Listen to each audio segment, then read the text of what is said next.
वासुदेवं हृषीकेशं वामनं जलशायिनं जनार्दनं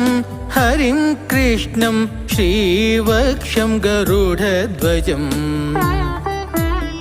वाराहं पुण्डरीकाक्षं नृसिंहं नरकान्तकम् अव्यक्तं शाश्वतं विष्णुम् अनन्तम् अजमव्ययम् नारायणं गदाध्यक्षं गोविन्दं कीर्तिभाजनं गोवर्धनोधरं देवं भूधरं भुवनेश्वरम्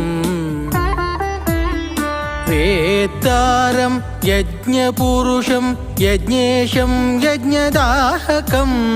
चक्रपाणिं गदा